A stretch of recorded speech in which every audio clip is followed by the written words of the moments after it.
नमस्कार, मैं हूं आपके साथ अनंत त्यागी और आप देख रहे हैं राष्ट्रवाद। क्या भारत में हिंदुओं की संख्या कम हो गई है? क्या भारत में हिंदुओं की शक्ति कम हो चुकी है?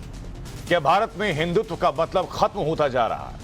क्या 1947 का बंटवारा भी हिंदुओं के कमजोर होने का नतीजा था? ये सवाल आखिर आज राष्ट्रवाद में क्यों उठाए जा रहे हैं? बहस क्या है, आपको ये जानना चाहिए। दरअसल शनिवार को आरएसएस प्रमुख मोहन भागवत ग्वालियर में थे और वहां उन्होंने हिंदू धर्म और हिंदुत्व पर बड़ी बातें कहा कि भारत ही हिंदू है और हिंदू ही भारत है। विभाजन ने हिंदुओं को कमजोर कर दिया। अखंड भारत बंटा क्योंकि हिंदू कमजोर है। राजनीतिक पंडित मान रहे हैं कि ग्वालियर में बिना नाम लिए भागवत ने कांग्रेस पर निशाना साधा था क्योंकि कांग्रेस ने हिंदू और हिंदुत्व को अलग अलग करके देखा था। वायनाड से कांग्रेस के सांसद राहुल गांधी ने कहा था कि हिंदू धर्म और हिंदुत्व में फर्क है। राहुल गांधी ने सलमान खुर्शीद का बचाव किया था। कांग्रेस नेता सलमान खुर्शीद की अयोध्या पर विवादित किताब आई, उस पर जमकर विवाद हुआ। उसी किताब में हिंदुत्व को आईसिस जैसा बताया गया और कंपैरिजन किया गया था बोको हरम के साथ। लेकिन मोहन भागवत के ताजा बयान पर कांग्रेस ने पलटवार किया। कांग्रेस नेता राशिद अल्वी ने तंज कसते हुए कहा कि विभाजन को फिर रद्द करा दें। भागवत और प्रधानमंत्री से कहें कि पाकिस्तान को भारत में मिला। राष्ट्रवाद में आज के इसी सबसे बड़े मुद्दे पर हम बहस शुरू करें, उससे पहले आपको मोहन भागवत का बयान और उस बयान पर कांग्रेस का जवाब क्या रहा, यह सुनवा देते हैं। हिंदुओं की संख्या कम हो गई, हिंदुओं की शक्ति कम हो गई या हिंदुत्व का भाव कम हो गया। इतिहास सिद्ध, तर्क सिद्ध, अनुभव सिद्ध बात है, भारत हिंदुस्तान है, हिंदू और भारत अलग हो नहीं सकते। अभी उन्होंने कहा था कि जो पार्टीशन है, भारत का जो बंटवारा हुआ उसे निरस्त कर दिया जाए। मैं उनके इस बयान के साथ हूं।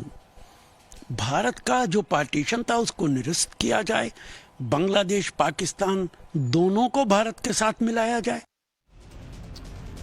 और राष्ट्रवाद में आज इसलिए हम ये सवाल पूछेंगे कि क्या वाकई कमजोर हिंदू का नतीजा था बंटवारा। हम सवाल पूछेंगे कि क्या अब हिंदू और हिंदुत्व पर भागवत के बयान को उनका अखंड भारत के लिए प्रण माना जाए।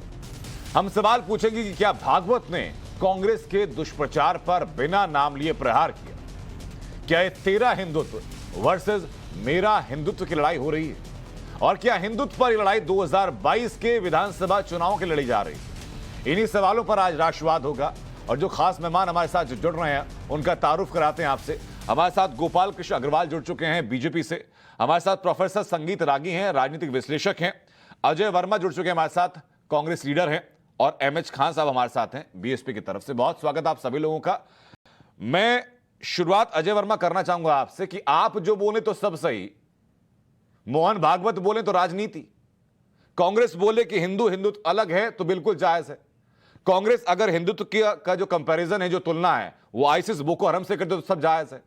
कांग्रेस राम की पूजा करने वालों को निशाचर कह दे तो सब जायज, लेकिन मोहन भागवत कहें तो राजनीति। ऐसा क्यों? नहीं, अनंत जी ऐसा बिल्कुल नहीं है। अनंत जी ऐसा बिल्कुल नहीं है। देखिए, बात हिंदुत्व हिंदुस्तान की नहीं है।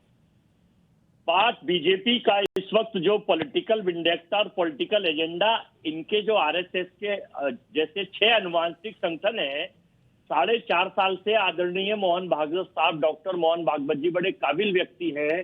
4.25 साल से ये यूपी में कहां सो रहे थे, पूछता है संसार इनसे कि अब इन्हें 4.25 साल बाद जब हिंदुस्तान की सरकार और प्रदेश की सरकार के सारे मुद्दे फेल हो गए, महंगाई पर सरकार फेल हो गई, रोजगार पर सरकार फेल हो गई, नौकरी देने पर अजय वर्मा, अगर मोहन भागवत कह रहे हैं तो चुनाव से जुड़ा है। सलमान खुर्शीद की किताब रिलीज होती है अयोध्या के ऊपर, वो उसमें चुनाव नहीं है क्या? अनंत जी मैं पहले कह तो दूं, आप मुझे टाइम दीजिए फिर आप बोल लीजिए। तो मैं ये कह रहा हूं अनंत जी, ये एक्चुअली में प्रचार जीबी, क्रोनो जीबी और फोटो जीबी जो सरकार है, अब इसका एक नया चेहरा स्लीपर जीबी, जैसे स्लीपर सेल्स होते हैं ना, सोते हुए उठते हैं 4.25 साल बाद। कुंभकर्ण पहले सोया करते थे, 6 महीने सोते थे, 6 महीने जगते थे। भागवत साहब तो बड़े काबिल व्यक्ति है, डॉक्टर। क्या ये इशारा आपका सलमान खुर्शीद की तरफ भी है क्या? नहीं, मैं ये बता रहा हूँ आपको हजूर, अभी नहीं अजय जी, ये इशारा आपका सलमान खुर्शीद के लिए भी है क्या? भागवत उनकी साहब किताब, को हिंदुस्तान उनकी हिंदुस्तान किताब में का जो विवादित 80% हिस्सा है हिंदू उसको हैं क्यों ना फिर चुनाव से जोड़ा जाए? और 20% केवल लोग हैं। तो लेकिन आप बात चूंकि इसलिए करते हैं सरकार के मुद्दे फेल हैं, इन्हें सरकार बनानी है, इन्हें ना विकास से मतलब, अच्छा ना मुझे बताइए अजय महंगाई से, वर्मा, ना रोजगार। हिंदू और आईसिस एक जैसा है क्या? बताइए जरा। नहीं हमने तो कहा हिंदू नहीं और बिल्कुल आईसिस भी। एक जैसा है कैसे, बताइए जरा। हमने तो अनंत जी, हमने तो बात देश की करी, भारत मैंने की कहा करी। कि हिंदू और आईसिस एक जैसा है कि नहीं है, मुझे बताइए। आप सहमत हैं कि नहीं, असहमत नहीं, हैं? देखिए मैं तो आपको ये बताना चाहता हूँ हिंदुत्व का मतलब क्या है, हिंदू का मतलब क्या है। हिंदू और हिंदू तो अलग अलग चीज है। हिंदुत्व का मतलब तो सर सलमान खुर्शीद ने बता दिया ना। अब जो सलमान खुर्शीद ने मतलब बताया उससे आप सहमत है कि असहमत है, बता दीजिए। पार्टी लाइन है कि नहीं तो है? आप सलमान साहब से पूछेंगे जाके। मैंने पूछा सर पार्टी लाइन है कि नहीं है वो? मैं जो आपको बताना चाह रहा हूँ अजय जी, वो पार्टी लाइन है कि नहीं है? मेरी सुन लीजिए आप। सर वो पार्टी लाइन है कि नहीं है? मैं बताना चाहता हूँ आपको 30 सेकंड में कि हिंदुत्व, आप भी हिंदू हैं, मैं भी हिंदू हूँ। आप देश को बांटने का काम, ये कुछ अनुवांशिक संगठन। अजय जी, मेरा सीधा सा सवाल ये था कि अगर सलमान खुर्शीद कुछ कहते हैं, कुछ बयान रिलीज करते हैं, राशिद अल्वी कहते हैं कि जो राम भक्त हैं वो निशाचर हैं, जो राम का नाम लेते हैं निशाचर हैं, वो सियासी नहीं है। मोहन भागवत कहते हैं हिंदुत्व को लेकर के, तो सियासी हो गया। ये दो पैमाने क्यों है, मुझे बता दीजिए। मोहन भागवत साहब एक इंस्टीट्यूशन, एक संस्था के सर्वे सर्वा हैं।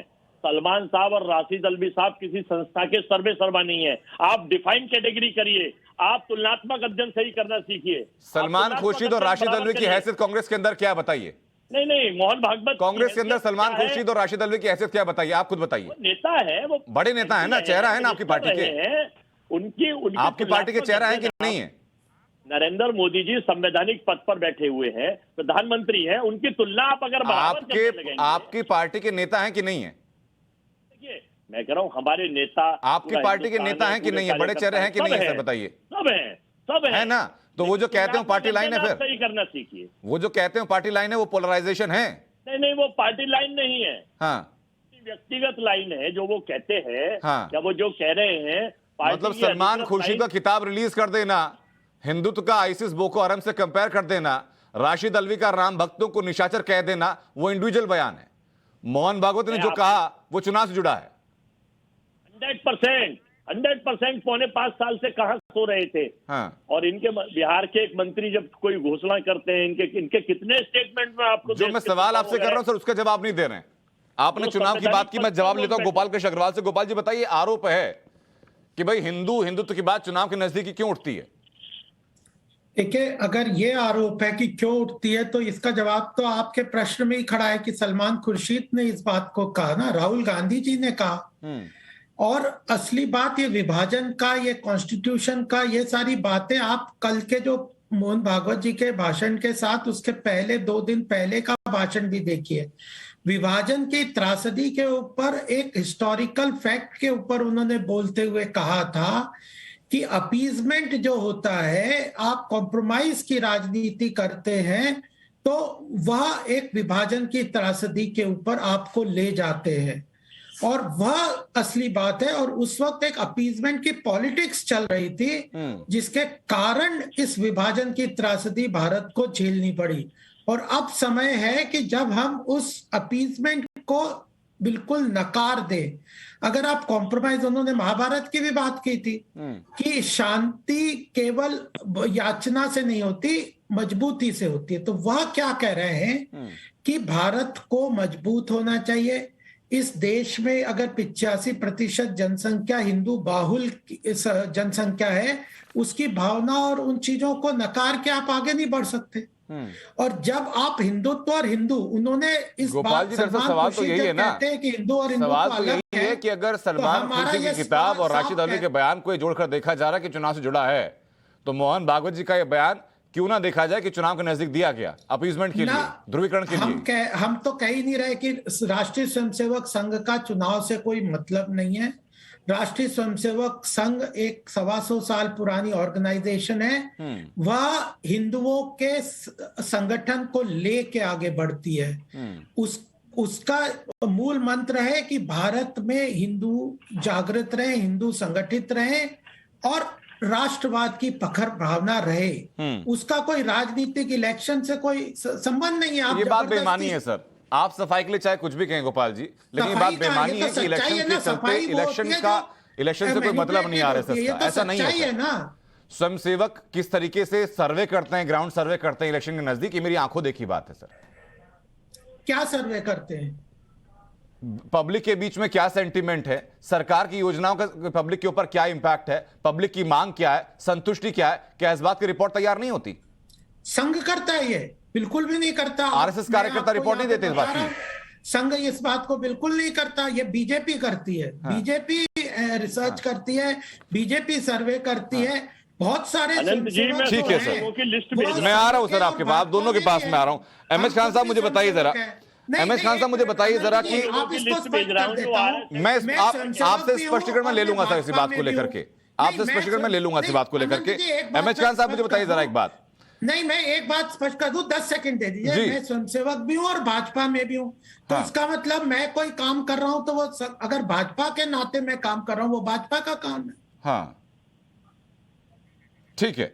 एमएच खान साहब मुझे बताइए जरा कि ये धर्म विशेष को लेकर राजनीति कहां से शुरू हो जाती है, और अगर एक व्यक्ति करे किसी धर्म विशेष की बात तो वो राजनीतिक, दूसरे व्यक्ति राजनीतिक लोग करें उसे धर्म की बात, तंज कसे, भावनाओं को ठेस पहुंचाएं तो उस पर कोई चुप्पी, उसमें बिल्कुल चुप्पी साधी जाती है। देखिए आनंद जी, ये भारतीय जनता पार्टी और कांग्रेस दोनों एक सिक्के के पहलू हैं, इनको आप अलग मत समझिए। मोहन भागवत जी ने जो बात बयान दिया है, अभी 5 राज्यों में चुनाव है, इस नाते उन्होंने बयान दिया है।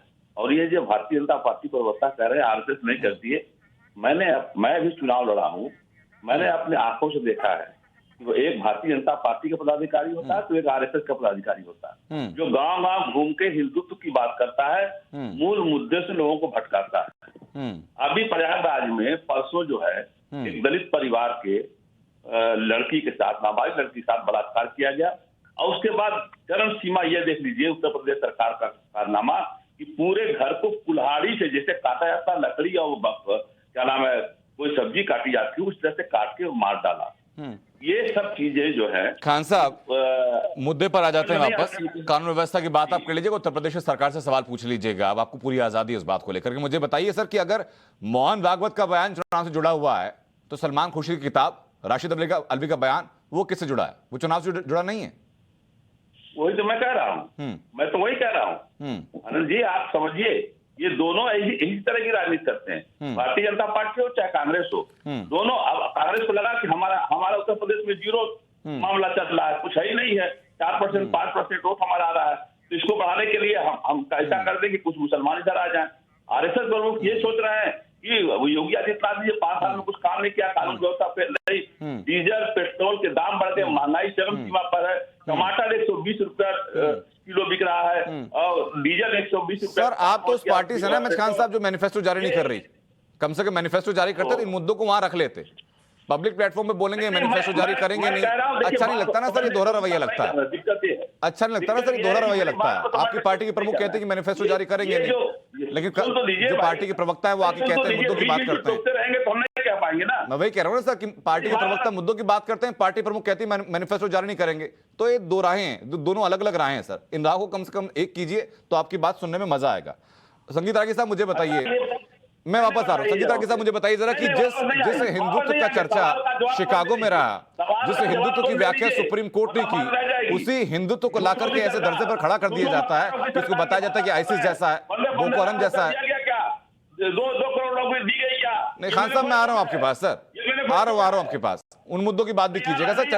चर्चा का विषय खान साहब आज वो नहीं है। ये आप बीजेपी की तरह बात मत करिए, बीजेपी प्रवक्ता मत बनिए आप। अरे सर बहुत ही सहूलियत का और निचले दर्जे का खान साहब ये तर्क होता है कि जब आपको बातें समझना आए या आपके पास बोलने के लिए कुछ ना हो तो आप उंगली उठा दीजिए। बहरहाल मुझे फर्क नहीं पड़ता सर इन चीजों से, मैं तो विनम्रता के साथ आपके पास सवाल लेकर के आया था, वापस मैं आऊंगा सवाल लेकर के आपके पास, आपका प्रोरोगेटिव है, आप जवाब देना दे सर, मैं वापस लौट जाऊंगा आपके पास। सर रागी साहब, जिस हिंदुत्व की जो प्रख्याति है, जो व्याख्या उसकी शिकागो में की गई, सुप्रीम कोर्ट ने उसकी परिभाषा तय की, तो आज हिंदुत्व को आईसिस के बराबर, बोको हरम के बराबर रखा जा रहा है। मोहन भागवत कुछ कहते हैं, उनको सियासी नजर से देखा जाता है। देखिए मोहन भागवत जी ने 2-3 बातें कही, वो बहुत स्पष्ट कही है उन्होंने। और ये कोई आज से नहीं, ये परम पूज्य डॉक्टर हेडगेवार जी के इस बात से, ये वहीं से चला आ रहा है कि हिंदुत्व इस देश का प्राण है, हिंदुत्व ही इस देश का परिचय है। यदि हिंदुत्व नहीं रहा, हिंदू नहीं रहा, तो यह देश भारत नहीं रहेगा। ऐसा इसलिए क्योंकि हिंदू ही वो एक संप्रदाय है, वो सभ्यता है, वो संस्कृति है जो अन्य विचारों को भी पुलवित और पुष्पित होने देता है। दूसरे विचार यदि क्रिश्चियनिटी और इस्लाम है, वो दोनों मान करके चलते हैं कि कुरान और बाइबल के अतिरिक्त और कोई नहीं है, वो रिवील्ड रिलीजन माने जाते हैं। हमारा एक सतत सातत्य है, हमारी एक परंपरा है, हमारे विचारों की इतनी स्वतंत्रता है कि 80 करोड़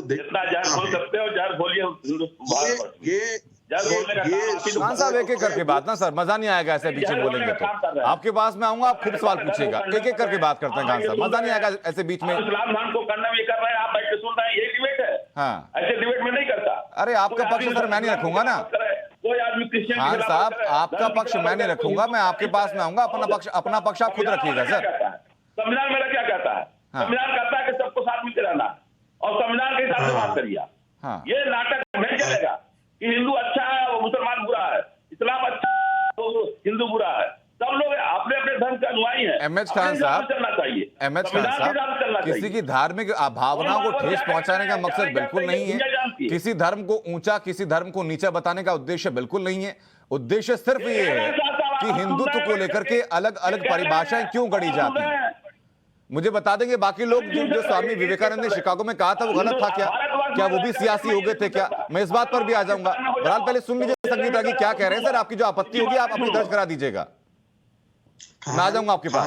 संगीत रागी साहब, खान साहब जरा सुन लीजिए, खान साहब सुन लीजिए। कुरान, इस्लाम धर्म सहिष्णुता का धर्म नहीं है। इस्लाम किसी धर्म विशेष पर टिप्पणी नहीं करेंगे सर हम लोग। कौन धर्म क्या कहता है रागी साहब उसके ऊपर नहीं जाएंगे सर। मैं खाली जो हिंदुत्व का राजनीतिकरण किया जा रहा है मैं सिर्फ उसकी बात कर रहा हूँ। भाग नमस्ते करो, भाग जाओ, लेकिन सुनना सीखो, सुनना सीखो, सुनना सीखो, सुनना सीखो।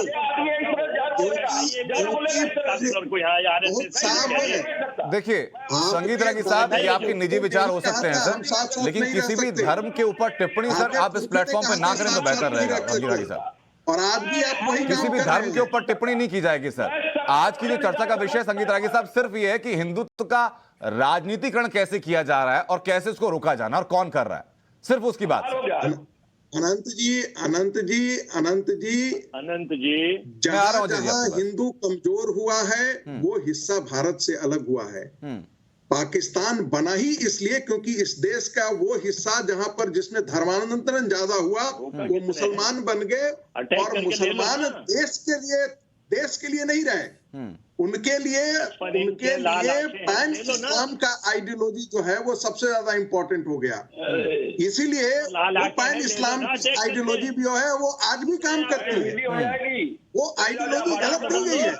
आप मुझे बताइए ना, सीएए का विरोध क्यों किया भारत के मुसलमानों ने? इसलिए तो किया ना क्योंकि इनको वो एक अलग चर्चा शुरू हो जाएगी सर, वो एक अलग चर्चा शुरू हो जाएगी सर, वो चर्चा के उद्देश्य से हम लोग भटक जाएंगे, वो एक अलग चर्चा है। मैं जाना चाहूंगा मुफ्ती मौलाना नदीमुद्दीन जी के पास। मौलाना साहब मुझे जरा बताइए कि ये हिंदुत्व से अचानक से खतरा कैसे पैदा हो जाता है, मुसलमान यदि रो रहा है किसी धर्म विशेष से खतरा कैसे पैदा हो जाता है, मुझे मौलाना साहब बताइए जरा। मैं आ रहा हूँ संगीत रागी जी आपके पास। मौलाना नदीमुद्दीन, गंदे आदमी, देखिए जब इलेक्शन आता है तो हिंदू भी खतरे में होता है और मुसलमान भी खतरे में होता है। इस देश में न कभी हिंदू खतरे में रहा न कभी मुसलमान खतरे में रहा, हमेशा धंधाजीवी खतरे में रहे हैं। और अगर किसी ने हिंदुत्व की तुलना बोको हराम से किया है, आईसिस से किया है, तो मुझे लगता है कि वो सरफिरा और पागल है। किसी धर्म की तुलना किसी ऐसे संगठन से नहीं करनी चाहिए जिस संगठन का काम ही किसी को मार देना, किसी को काट देना। लेकिन जब जय श्री राम कह के किसी को मारा जाए तो क्या तुलना की जाए। और संगीत रागी जैसे बेलगाम लोग, ये प्रोफेसर हैं, इस्लाम के खिलाफ अनाप शनाप बात करते रहते हैं। मैं कहता हूँ कि संविधान सभी धर्मों का एहतराम करने की बात करता है। मौलाना मुफ्ती मुसलमान संविधान और लोकतंत्र की बात तभी तक करता है जब वह माइनॉरिटी में होता है।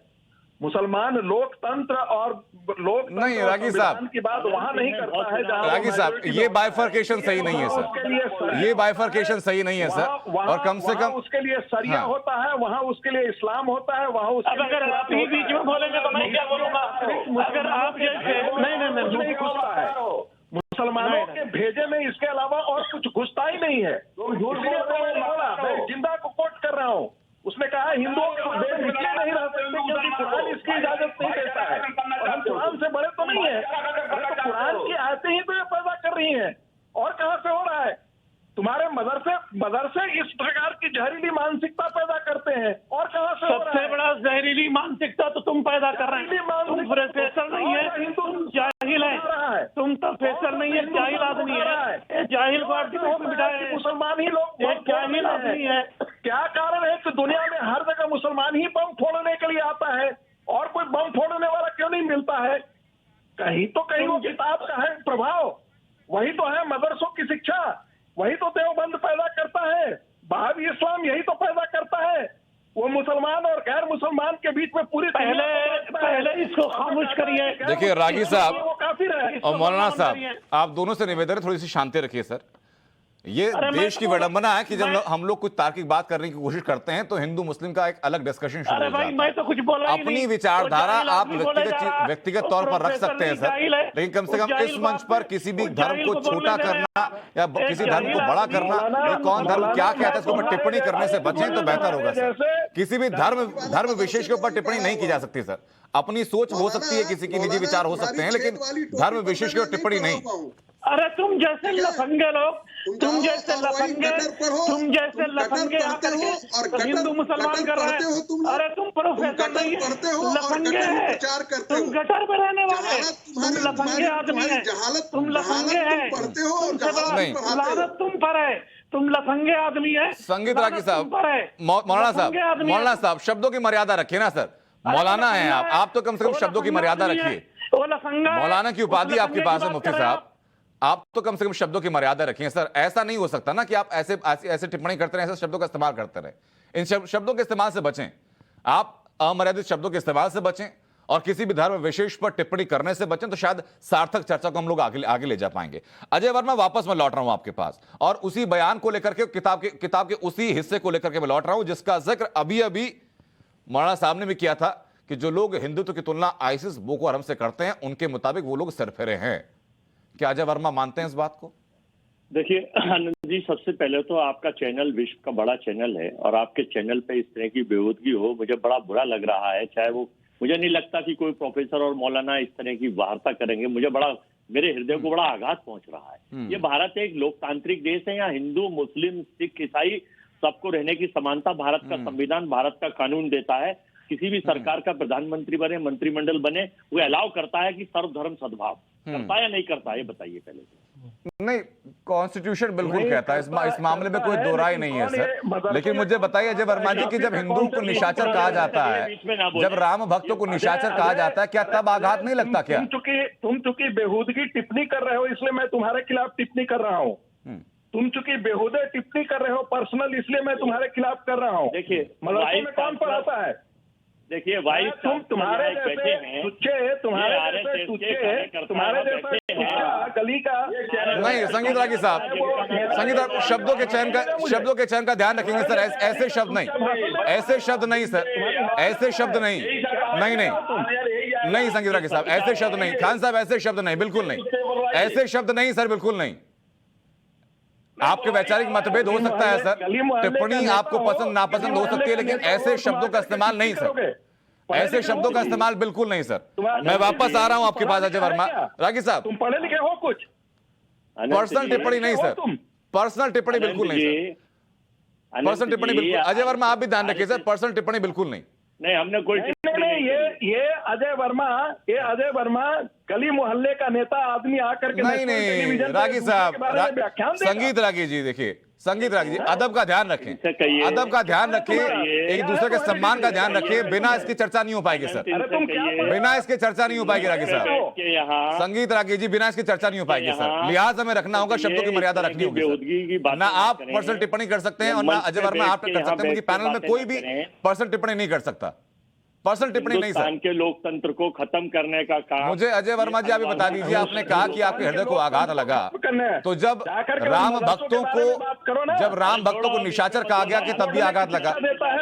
बात करो, यहाँ बैठ के एजेंडा चला रहे हो, एजेंडा मत चलाओ, यहाँ बैठ के करो, उसके बारे में करो, उसके बारे में बात करो, अपनी नौकरी करिए, एक सेकंड, एजेंडा मत चलाइए। रागी साहब हो गया सर, अब बाकी लोगों को जरा आप ऑडियो डाउन कर दीजिए पीसीआर। मैं सर अजय वर्मा से पहले बात करो। अजय वर्मा, ये भी आप भी ध्यान रखिए सर, पर्सनल टिप्पणी नहीं होगी। पैनल में जितने लोग मौजूद हैं पर्सनल टिप्पणी सर नहीं कर सकते, उसकी इजाजत नहीं मिल सकती। देख लीजिए, अगर इस पैनल का हिस्सा आप लोग हैं तो शब्दों की मर्यादा का ध्यान आप लोगों को रखना ही होगा। अमर्यादित अनियंत्रित तरीके से नहीं बोल सकते सर। अजय वर्मा, आप सीधा सवाल मेरा आपसे है, आपने कहा कि आपके हृदय को आघात लगा जब राम भक्तों को निशाचर कहा गया, क्या तब भी अजय वर्मा कांग्रेस पार्टी के हृदय को आघात लगा था?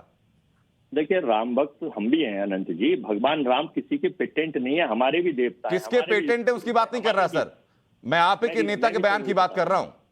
मैं भी तो बता रहा हूं आपको जी, मैं उसकी चर्चा नहीं कर रहा, मैं आपको ये बता रहा हूं कि इस देश में सर्वधर्म सद्भाव के तहत मेरी समझ में नहीं आता कि ये पौने जब चुनाव आते हैं सारे मुद्दों से भटकाने के लिए, इस चुनाव और डिबेट इसी पर चर्चा क्यों होती है? विकास पे बात करें, रोजी रोटी पर बात करें, महंगाई पे बात करें, काले धन पे बात करें। अरे तो आपके नेता करें ना, आपके नेता तो किताब रिलीज कर देते हैं कि कहते हुए कि हिंदुत्व की तुलना आईसिस से बोकर हम जैसी है। उनका हमारे आधिकारिक, देखिए हमारी पार्टी का आधिकारिक मूवमेंट नहीं है, आपको पता होना चाहिए। तो सर जब प्रेस कॉन्फ्रेंस करते हैं ना आप लोग, जब प्रेस कॉन्फ्रेंस करते हैं तो कह दिया कीजिए कि ये लोग हमारे अंग नहीं है। और राहुल गांधी का वो बयान जो कहते हैं कि हिंदू और हिंदुत्व अलग अलग है, जो हिंदू है उसे हिंदुत्व को फॉलो करने की जरूरत नहीं है, क्या वो भी पार्टी स्टैंड नहीं है क्या? आप मेरी सुन लीजिए जरा 30 सेकंड। अगर आप देखिए, इस वक्त मेजोरिटी में बीजेपी सरकार है, उनकी राज्यसभा में भी सब कुछ है, तो फिर इस हिंदू सावधान को आप जो लिख रहे हैं सामने कि हिंदू राष्ट्र घोषित, तो इसको हिंदू राष्ट्र घोषित ही करा दिया। अभी तक तो संविधान में हिंदू राष्ट्र है नहीं है, अगर है तो मुझे बता दीजिए, सारे विद्वान बैठे हैं। अजय वर्मा, मेरा सवाल आपसे ये, आपने कहा कि राशिद अल्वी और सलमान खुर्शीद के बयान, उनकी टिप्पणी, उनका लेखन उनका निजी है। जब राहुल गांधी ये कहते हैं कि हिंदू और हिंदुत्व में फर्क है और हिंदुत्व को फॉलो करने की जरूरत नहीं है, क्या वो भी पर्सनल है क्या? वो पार्टी स्टैंड नहीं? देखिए राहुल जी जो कहते हैं कि हिंदू और हिंदुत्व में फर्क है, आप इसको बेसिक पढ़िए, 100% हिंदू और हिंदुत्व में फर्क है। अभी एक सज्जन कह रहे थे यहाँ बैठे हुए, मैं फर्क जान लूंगा सर आपसे, मुझे आप 30 सेकंड। अजय वर्मा बता दीजिए, आपके पास पूरे 30 सेकंड है कि हिंदू और हिंदुत्व में क्या फर्क है? देखिए, हिंदू और हिंदुत्व में 100% फर्क है। अब मेरी बात समझ लीजिए अनंत जी, हिंदू को पढ़िए और हिंदुत्व को पढ़िए। किसी भी चीज को, अगर देश में कोई हिंदू है तो वो हिंदू मैं भी हूँ, आप भी हैं, और यहाँ मौलाना दोनों को छोड़ के और सब लोग हिंदू हैं। और हिंदुत्व एक और चीज है, अगर आप देखेंगे तो इसमें जमीन आसमान। हिंदू और हिंदुत्व को लेकर के शिकागो में स्वामी विवेकानंद ने क्या कहा था, ये पढ़ा और सुना है आपने सर? मैंने सुना भी है, मैंने पढ़ा भी है। क्या कहा था बताइए, उस बात से सहमत है कि असहमत है? हैसियत है, सुन लीजिए, विवेकानंद जी की जो हैसियत है हिंदू और हिंदुत्व का, इनका ज्ञान है। ये कितने पढ़े लिखे लोग यहाँ बैठे हैं, नेशनल टेलीविजन लोगों का नहीं, पर्सनल टिप्पणी नहीं। रागी साहब मैं आपके पास आऊंगा तब जवाब दीजिएगा सर, पर्सनल टिप्पणी नहीं। मुस्लिम फैलाए ना, इसी बात की रोजी रोटी मिलती है। नहीं, मुझे बताइए ना सर, सुप्रीम कोर्ट ने कैसे व्याख्या की हिंदुत्व की? सुप्रीम कोर्ट ने क्या कहा हिंदुत्व को लेकर? देखिए, मैं आपको अनंत जी बताना चाहता हूँ कि कोई भी पढ़ा लिखा आदमी हो या आम आदमी से भी किसी से पूछ लीजिए, हिंदुत्व को खतरा, हिंदुत्व को खतरा, हिंदुत्व को खतरा, कोई हिंदुत्व को खतरा नहीं है। बीजेपी की सत्ता को और सरकार को खतरा आ गया 5 स्टेटों में। खतरा सर उन लोगों से है अजय वर्मा साहब, मैं चलूंगा सीधा गोपाल जी के पास।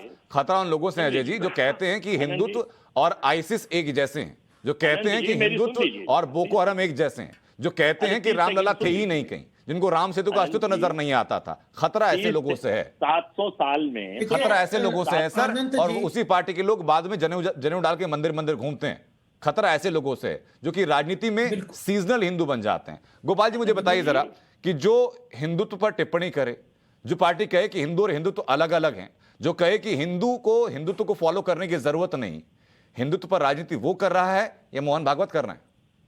देखिए, राजनीति कौन कर रहा है ये बिल्कुल स्पष्ट है। राहुल गांधी से लेकर नीचे तक जो कभी राम को काल्पनिक बोलते हैं वो गुजरात में इलेक्शन में शिव मंदिर में चले जाते हैं, और जब केरला में इलेक्शन होता है तो गोल टोपी पहन के पहुंच जाते हैं। तो राजनीति धर्म के आधार पे कौन कर रहा है वो बिल्कुल स्पष्ट है। दूसरा, ये जो लोग बोलते हैं सलमान खुर्शीद और राहुल गांधी हिंदुत्व वाली बात, ये किस लिए है?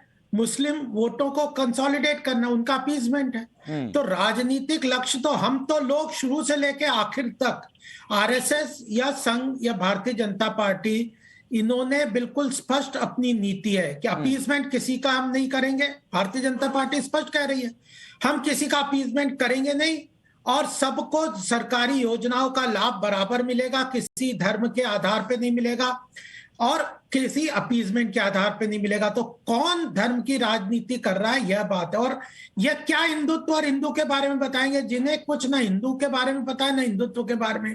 स्पष्ट है, हिंदुत्व हिंदू का असेंस है, हिंदू रिलीजन का जो असेंस है, धर्म है, वह हिंदुत्व है। लेकिन सवाल तो गोपाल जी लौट करके फिर वही आ जाएगा ना कि मोहन भागवत ने, संघ प्रमुख ने ऐसा बयान दिया चुनावों से ठीक 2 महीने पहले। नहीं, इससे क्या होता है, इससे कैसे का कंसोलिडेशन होता है? राजनीति कैसे होती है? राजनीति तो इससे होती है कि मुस्लिम वोटों की तुष्टि का जो मैं मौलाना नदीमुद्दीन से इस बात का जवाब ले लेता हूं। सर मौलाना साहब, मुझे बताइए कि जो अगर किसी धर्म विशेष को गाली दी जाए या हिंदुत्व के बारे में अपशब्द कहे जाए, हिंदुओं को नीचा दिखाने की कोशिश की जाए, उससे मुस्लिम वोट बैंक एक होता है क्या? पहली बात तो यह है कि इस देश में मुस्लिम वोट बैंक है ही नहीं। अगर मुस्लिम वोट बैंक होता तो ये नौबत नहीं आती जो आनी चाहिए, एक बात है। दूसरी बात है, मैं कहता हूँ किसी धर्म की तुलना किसी आतंकवादी, कौन सी नौबत आ गई सर जो नहीं आनी चाहिए थी? नहीं, मैं बोला अभी देखिए कि हर 5 साल में मेंबरान पार्लियामेंट की मुस्लिम तादाद कम होते जा रही है, असेंबलियों में मुसलमान घट रहे हैं। अगर मुस्लिम वोट बैंक होता तो मुसलमान कहाँ रहते थे, वो छोड़िए, मैं मेरी बात अलग नहीं तो पार्टी को बोलिए ना सर खड़ा करे। आजकल तो सर इंडिपेंडेंट कैंडिडेट खड़े होते हैं ना, निर्दलीय उम्मीदवार का ऑप्शन रहता है। बिल्कुल डिनाई कर रहा है, निर्दलीय उम्मीदवार का ऑप्शन रहता है सर। आपकी शिकायत ये है तो निर्दलीय उम्मीदवार खड़े हों, बड़ी संख्या में जीते। कांग्रेस को करिए, जो आसाम में मुस्लिम संगठनों के साथ संघर्ष गोपाल जी करते हैं। मौलाना साहब ने बात पूरी कर ले सर। गोपाल जी, मौलाना साहब अपनी बात पूरी कर ले।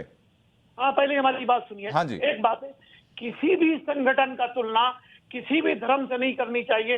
रोज बैठे हुए इस्लाम का तुलना आतंकवादी से करते हैं, तो बताइए कोई किसी की तुलना किसी से मत करिए।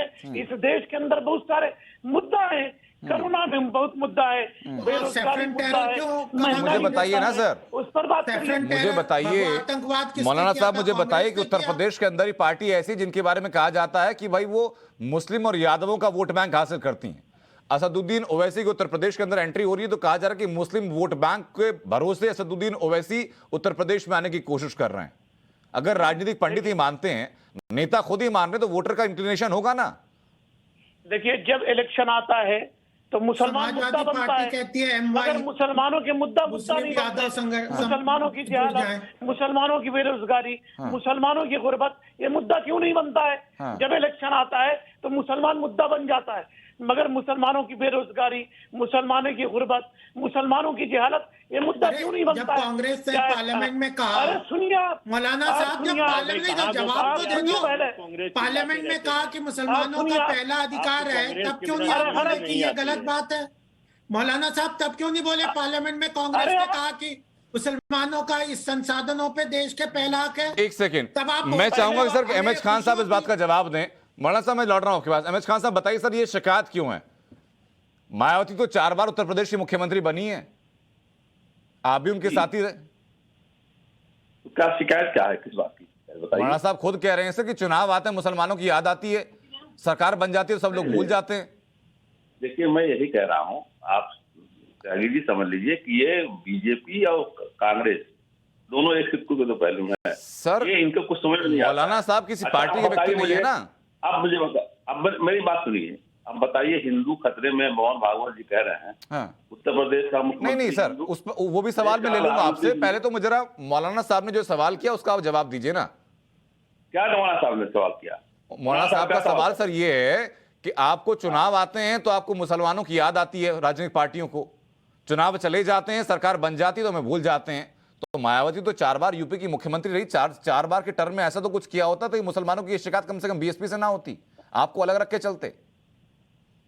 अच्छा, तो हमारी पार्टी का नारा ही सर्वजन हिताय सर्वजन सुखाय, और मैं आपके चैनल में बैठा हूं तो कौन हूं मैं मुसलमान नहीं हूं, मैं ईसाई हूं, मैं क्रिश्चियन हूं।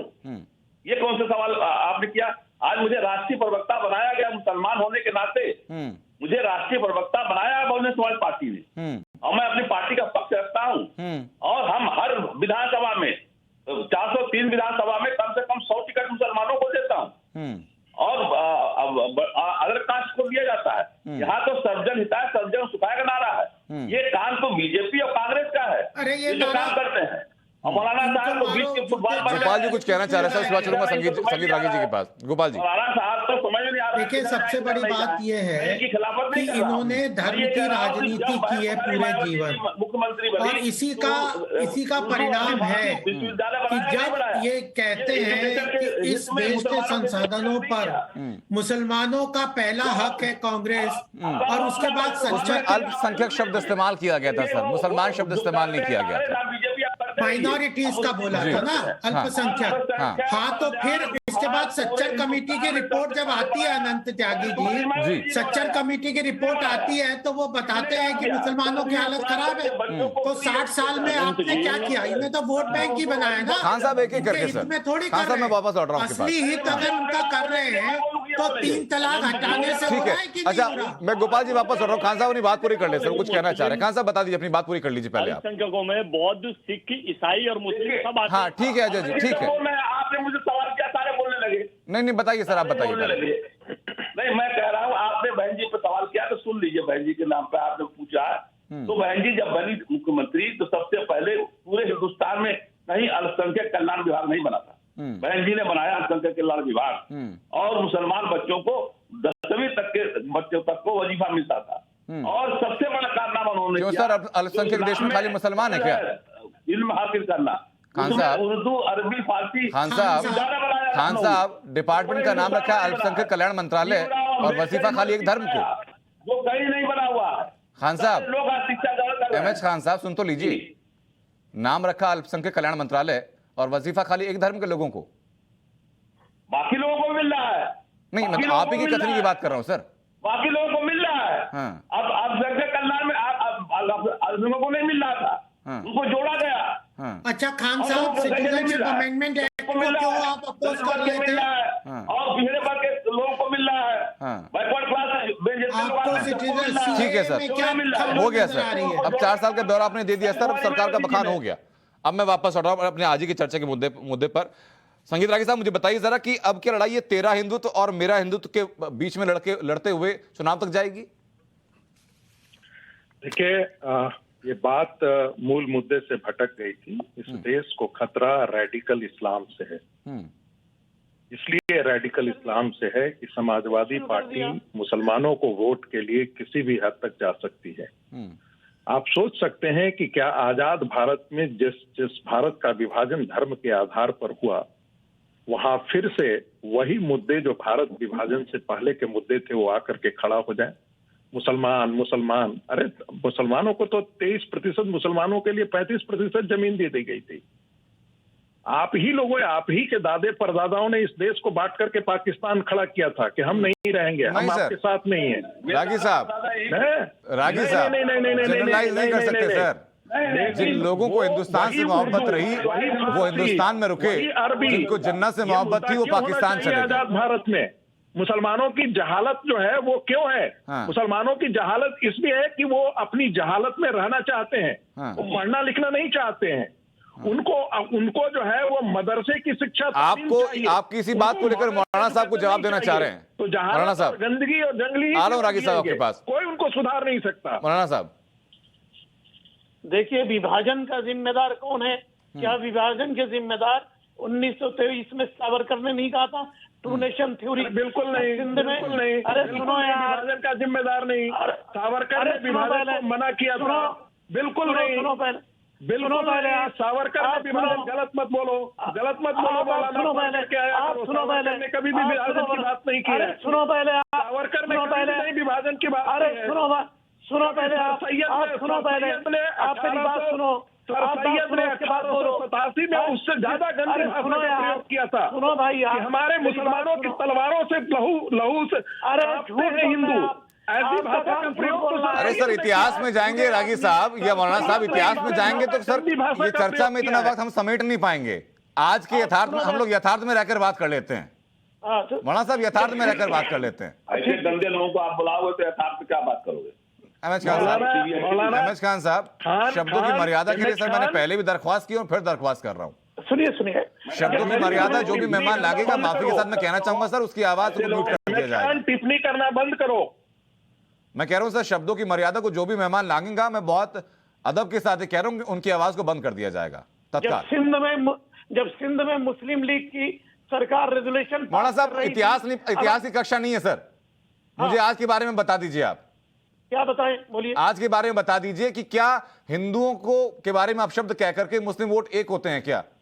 नहीं, सुनिए, इसमें क्या है, बीजेपी मुसलमानों को टारगेट कर रही है, हिंदुओं को एक होने के लिए टिप्पणी हो रही है हिंदुओं के ऊपर, टारगेट हो रहे हैं मुसलमान, ऐसे कैसे सर? अरे बिल्कुल, आप 7 साल से क्या कर रहे हैं? आप 7 साल से क्या कर रहे हैं? इतनी बड़ी पार्टी मुसलमानों, इतनी बड़ी पार्टी बीजेपी की है। मैं लौट रहा हूं, गोपाल जी जरा जवाब दे इस बात का। देखिए, मैं अगर मुस्लिम तुष्टीकरण की बात कर रहे हैं या मुस्लिमों के मुख्य धारा में जोड़ने की बात है, तो सबसे ज्यादा धारा 370 हटाने से कश्मीर का फायदा होता है कि नहीं? क्यों कुछ पार्टियां उसको अपोज करती हैं? क्यों सिटीजनशिप अमेंडमेंट एक्ट, जो कि हिंदुओं के साथ अत्याचार हो रहा था आसपास के देशों में, वो क्यों अपोज करते हो? सरकार हिंदुओं की है, कहाँ अत्याचार हुआ?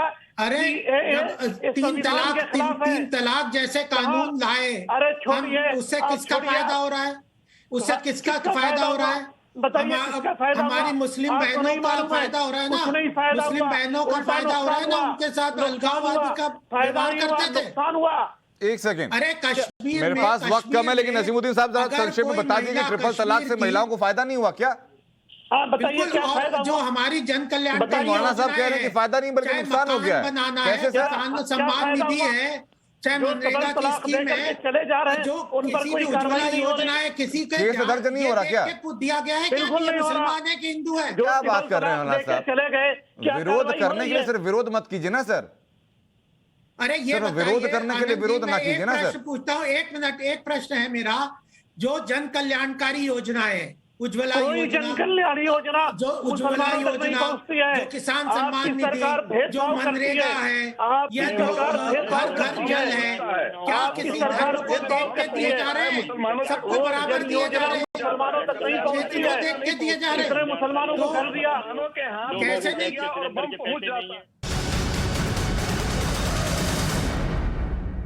तहे दिल से बधाई देता हूं और प्रदेश की जनता को हार्दिक उनका अभिनंदन भी करता हूं। स्थानीय निकायों में भारतीय जनता पार्टी की जीत सम्मानीय प्रधानमंत्री श्री नरेंद्र मोदी जी की नीतियों, उनके लोक कल्याणकारी योजनाओं और राज्य के विकास के प्रति डबल इंजन की सरकार के कमिटमेंट में जनता की आस्था और विश्वास का ये प्रतीक बना है। ये राज्य की जनता की जीत है, ये लोकतंत्र की जीत है। आज़ादी के बाद पहली बार माननीय प्रधानमंत्री श्री नरेंद्र मोदी जी के नेतृत्व में डबल इंजन की सरकार की जो सरकार त्रिपुरा में बनी, उसका प्रभाव जन जन तक देखने को मिल रहा है। यह विजय मोदी जी के सरकार के लोक कल्याणकारी नीतियों में जो लोगों की आस्था है, उसका ये परिचायक है। भारतीय जनता पार्टी ने आज घोषित हुए 334 वार्ड के नतीजों में 329 वार्ड में जीत दर्ज की है, जिसमें से भाजपा ने 112 सीटें पहले ही निर्विरोध जीत ली थी। इस पूरे चुनाव में विपक्ष को सिर्फ 5 सीट ही हासिल हो सकी है। लगभग सभी नगर निगम और नगर पालिकाओं में भारतीय जनता पार्टी 100% सीटों पर विजय प्राप्त की है। 14 में से 11 म्युनिसिपल कॉरपोरेशन में सभी की सभी सीटें भाजपा ने जीती हैं। 3 म्युनिसिपल कॉरपोरेशन में कालिया शेहर में 17 में से 16, पानीसागर में से 13 में से 12 और अम्बासा में 15 में से 12 सीटें भारतीय जनता पार्टी ने हासिल की हैं। प्रधानमंत्री श्री नरेंद्र मोदी जी के नेतृत्व में हमारे केंद्र और राज्य सरकारें सदैव गरीब कल्याण के प्रति समर्पित रही हैं। देश की जनता विकास चाहती है और निरंतर नकारात्मक और संकीर्ण राजनीति को हमेशा खारिज करती रही है। त्रिपुरा के स्थानीय निकायों के चुनाव भारतीय जनता पार्टी की यह ऐतिहासिक विजय राष्ट्रवादी ताकतों की जीत है, विकासवादी सोच की जीत है, साथ ही यह विघटनकारी ताकतों और हिंसा की राजनीति करने वाले और त्रिपुरा का अपमान करने वालों को की करारी हार है। तो त्रिपुरा नगर निकाय चुनाव में बीजेपी ने क्लीन स्वीप किया। बीजेपी ने 13 निकायों की 334 वार्ड में से 329 पर कब्जा किया। राजधानी अगरतला में नगर निगम के सभी 51 वार्ड पर बीजेपी को जीत मिली। खोवाई निकाय चुनावों में भी सभी 8 वार्ड्स पर बीजेपी ने कब्जा किया। इसके अलावा बेलोनिया में भी बीजेपी सभी 17 वार्ड्स पर काबिज हुई। त्रिपुरा के रिजल्ट के सबसे बड़ा धक्का ममता बनर्जी की पार्टी टीएमसी को लगा। टीएमसी त्रिपुरा में मेन ऑपोजिशन बनने में जरूर कारगर हुई, लेकिन सीट जीतने में पार्टी बहुत पीछे रह गई। अगर वोट प्रतिशत की बात की जाए तो करीब 57% वोट अकेले बीजेपी की झोली में गए, करीब 24% वोट टीएमसी को मिले।